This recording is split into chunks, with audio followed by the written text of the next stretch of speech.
Alors, les traumatismes du sport chez l'enfant, on continue. Question 11. La danse est un bon sport à proposer aux enfants. C'est plutôt faux.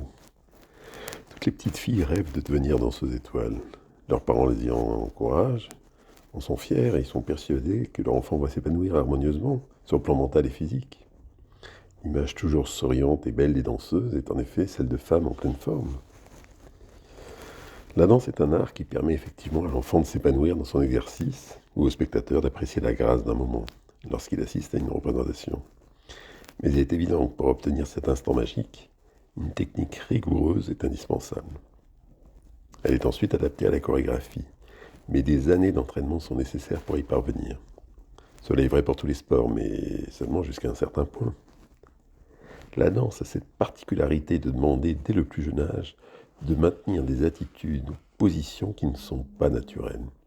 Ces mouvements sont au contraire extrêmement et directement traumatisants, relativement, pour l'enfant en croissance. Les pointes abîment définitivement les orteils, et leur déformation est d'ailleurs la condition d'une belle technique.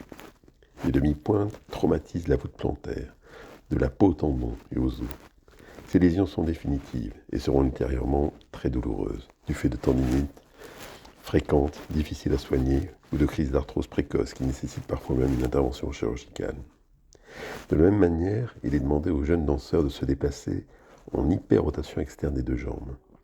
Cette attitude de marche en canard devient rapidement définitive, car l'os du fémur s'adapte à cette contrainte. L'arthrose de la hanche peut alors apparaître dès l'âge de 35 ans. Les sollicitations répétées au niveau du dos peuvent aussi être responsables de véritables fractures de vertèbres. Ces fractures, dites fractures de fatigue, sont lentes à s'installer, ce qui retarde le diagnostic, car ce n'est qu'une douleur de plus pour l'enfant, qui croit devoir plier son organisme à sa volonté. Ces fractures de fatigue risquent alors de ne jamais consolider et d'être responsables d'une exagération de la cambrure lombaire, et donc de douleurs du dos au niveau lombaire. Enfin, le port de tête des danseuses n'est pas non plus naturel. Il n'est pas rare qu'elles souffrent d'arthrose cervicale dès l'âge de 25 ans. Ce qui est beau n'est donc que le reflet d'un corps martyrisé. Enfin, la pression psychologique est aussi souvent importante et néfaste pour l'enfant. Une recherche trop précoce de la performance peut avoir des conséquences paradoxales, soit la mise en échec et la résistance passive à un effort qui paraît imposé par les parents, soit au contraire un surinvestissement de l'enfant, qui risque par la suite une grande déception. Le temps passé, parfois 30 heures par semaine, à cette pratique n'est pas consacré au jeu. Or, celui-ci est indispensable lors de la croissance de l'enfant. L'enfant risque d'être trahi par son corps. Parfois, son corps ne supportera pas la charge d'entraînement physique nécessaire à un bon accomplissement des gestes artistiques dansés. Mais les critères esthétiques sont aussi en jeu. La taille, la finesse, l'allure, les traits que l'enfant ne peut commander. D'autant que ces interrogations quant à ce corps en changement sont nombreuses.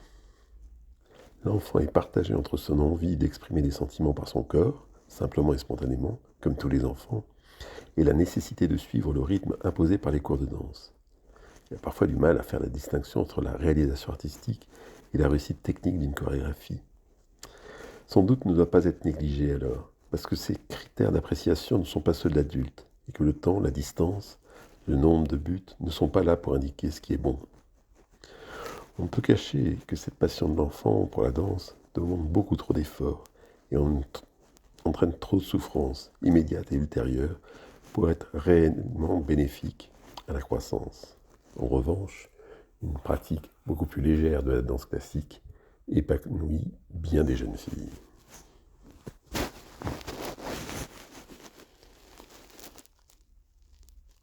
Question suivante.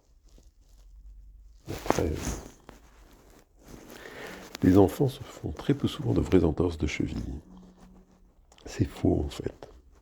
Lors de la pratique du sport, les enfants sont amenés à se tordre fréquemment les chevilles de la même manière que l'adulte. L'enfant est habituellement protégé des traumatismes par une élasticité plus importante que l'adulte de ses tendons, de ses ligaments et de ses capsules articulaires. Les entorses de la cheville chez l'adulte sont des déchirures des ligaments latéraux externes de la cheville et souvent de la gaine des muscles péronéés latéraux. Les ligaments et les tendons chez l'enfant sont beaucoup plus résistants que l'os. Et donc l'extrémité inférieure du péroné de l'enfant constitue la malleole externe et directement enveloppée d'une gaine de cartilage de croissance. Lors de l'entorse, le pied et la cheville partent vers l'intérieur de manière forcée et douloureuse, et cette gaine cartilagineuse est parfois arrachée. Il faut donc, le plus souvent que chez l'adulte, soigner par immobilisation relative l'entorse de cheville de l'enfant, car cet arrachement cartilagineux risque en effet de se transformer en une calcification sur le trajet du ligament latéral externe de la cheville et de pérenniser des douleurs par la suite. Parfois, il s'agit même d'une fracture véritable du péroné, puisque les ligaments tiennent bien.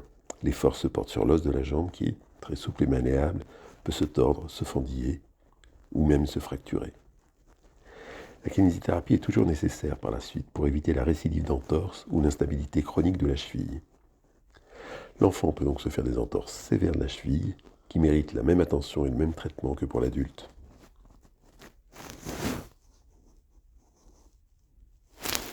Question 14. Les fractures chez l'enfant sont moins graves que chez l'adulte. C'est faux. Étant donné que l'os en croissance de l'enfant se consolide beaucoup plus rapidement que l'os de l'adulte, ou même de la personne âgée, on a tendance à considérer que les fractures des enfants sont moins graves.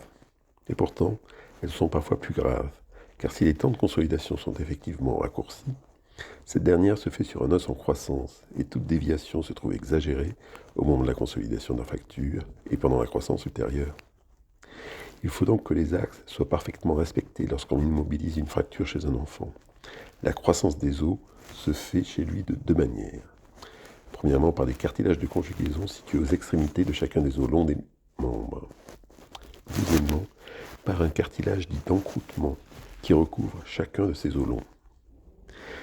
Si l'un ou l'autre de ces cartilages sont lésés lors d'un traumatisme, ils peuvent être stérilisés, c'est-à-dire qu'ils perdent de leur potentiel de croissance et que la croissance, qui était jusqu'alors régulière, peut devenir anarchique, avec une déformation qui s'accentue avec l'âge. Il est donc indispensable de répéter souvent des clichés radiographiques pendant que l'enfant est immobilisé pour vérifier la bonne consolidation et surtout le bon axe de consolidation de la fracture. Un avis spécialisé doit toujours être pris et les fractures de la jambe, de la cuisse et même des doigts peuvent être prises en charge et doivent être prises en charge avec les mêmes précautions.